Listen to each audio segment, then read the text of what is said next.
Assalamualaikum warahmatullahi wabarakatuh. Kawan-kawanku semua yang saya banggakan, kawan-kawanku para praktisi maritim, kawan-kawanku para eh, usahawan di bidang eh, pelayaran maupun usaha bidang perkapalan. Kali ini saya akan berbagi tentang IMSO. Ya. IMSO itu apa? IMSO itu adalah suatu organisasi yang khusus mengenai satelit secara internasional yang dipakai untuk kapal. Kita pernah mendengar namanya Inmarsat, ya. Nah, kita tidak elok rasanya kalau kita tidak mengetahui hal ehwal atau sejarah daripada IMSO, IMSO, ya. Sejarah daripada IMSO. Kawan-kawanku semua, sejarah daripada INSO atau singkatan dari International Mobile Satellite Organization ini adalah merupakan satu organisasi satelit uh, organisasi mobile satelit seluruh dunia itu namanya IMSO, ya. Bukan IMO, ya, tapi IMSO, ya, IMSO. Beda antara IMO dan IMSO. Nah, pada saat itu komunikasi kapal menjadi kendala, ya. Komunikasi kapal, katakan kita berlayar dari Surabaya sampai ke Makassar itu terkendala. Apalagi kita berlayar dari Priok masuk ke lautan Hindia itu masalah. Dari Eropa ke luar lebih dari 35 kilometer bermasalah. Ribuan kilo bermasalah. Sehingga dunia ini punya masalah yaitu terputusnya hubungan antara kapal dengan daratan. Ya. Itulah makanya latar belakang ini muncul gimana agar bisa terjadi komunikasi yang baik antara kapal dan daratan. Nah, kawan-kawanku semua, pada tahun sebenarnya masih barusan saja, ya. Pada tahun 1970-an, ya. 1970-an. Itu perdagangan lewat laut cukup meningkat drastis sekali. Perdagangan yang lewat laut itu memang bisa mengangkut muatan yang besar, ya. Muatannya cukup besar. Sedangkan lewat darat terbatas. Sehingga tahun 1970-an itu terjadilah peningkatan besar pada dekade 1970-an itu. Lalu lintas udara juga demikian. Pesat, cukup cukup pesat sekali, ya, lalu lintas udara. Sehingga kita ada dua sektor, satu sektor maritim, laut, satu sektor udara penerbangan. Dua hal ini disebabkan karena terjadinya globalisasi ekonomi perdagangan dunia, ya, perdagangan secara internasional. Itu dampak daripada globalisasi, akhirnya timbullah persoalan komunikasi karena kapal terputus. Apalagi bila terjadi kecelakaan atau kebakaran, tenggelam, terputus. Seperti kejadian Titanic itu terputus sekali. Nah, kapal dibangun semakin banyak. Pesawat juga semakin banyak. Beroperasi di seluruh dunia karena ekonomi dunia meningkat pada saat itu. Termasuk yaitu eh, komunikasi. Jalur komunikasi ini menjadi jalur komunikasi yang sangat intens waktu itu.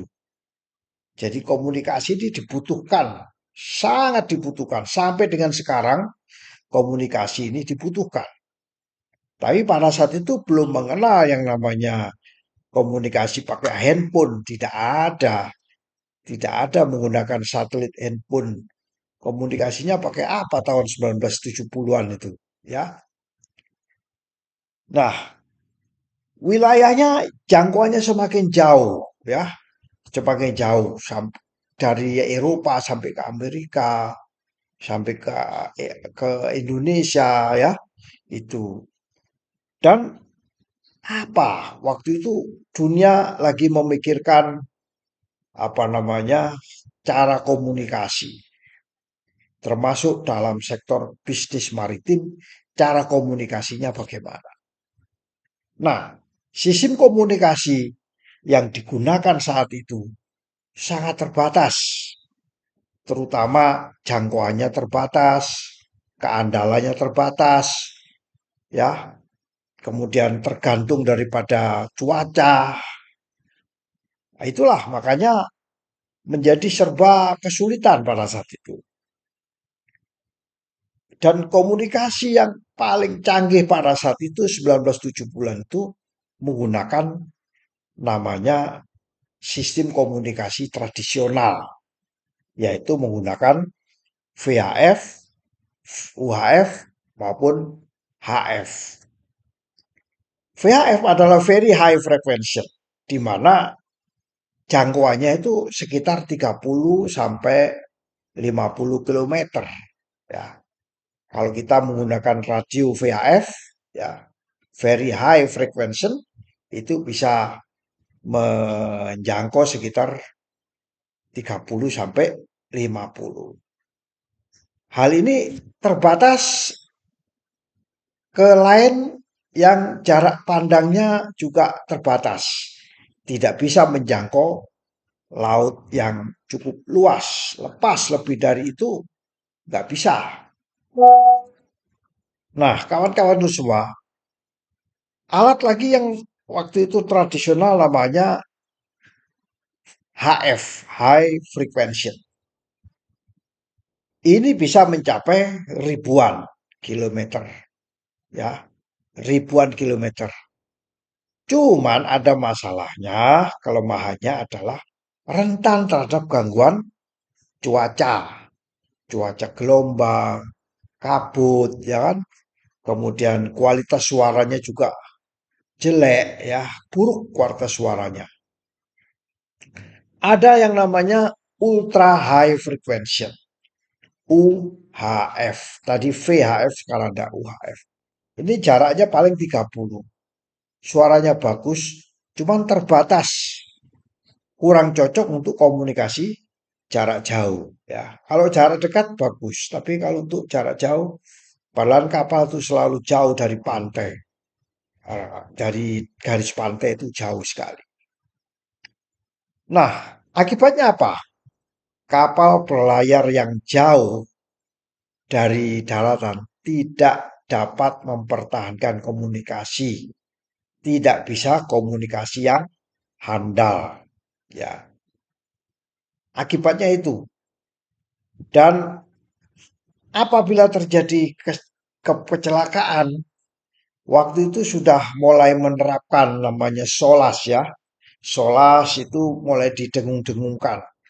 Ya, International Safety of Life at Sea, ya. Keselamatan jiwa di laut itu didengung-dengungkan. Masa kita menyusun SOLAS, komunikasinya nggak ada. Merupakan suatu tantangan, ya. Tantangan khusus. Apa tantangannya? Yang pertama, kapal dikategorikan adalah kendaraan yang terisolasi. Kapal itu dianggap kendaraan yang terisolasi. Kapal bisa berjalan ribuan kilometer dari garis pantai tanpa ada dukungan komunikasi sehari-hari. Akhirnya disebut sebagai kendaraan terisolasi. Atau keterisolasian kapal inilah menjadi tantangan khusus. Kondisi darurat di laut menjadi suatu tantangan khusus. Jika kapal terjadi tenggelam, terjadi guling, kecelakaan, ada badai, ada kebakaran, sulit untuk mengirimkan sinyal bantuan secara cepat ya dan orang bisa membantu. Ini kesulitan, ini menjadi tantangan bagi dunia perkapalan, dunia pelayaran saat itu. Koordinasi SAR pun juga sulit ya. Pencarian dan penyelamatan orang sulit dilakukan karena lokasinya di mana? Nggak ada. Begitu luasnya lautan, tidak tahu. Kapal tidak bisa dideteksi dan tidak bisa dilaporkan di mana kondisinya. Real time mungkin baru bisa nolong beberapa hari, bahkan minggu, bulan kemudian.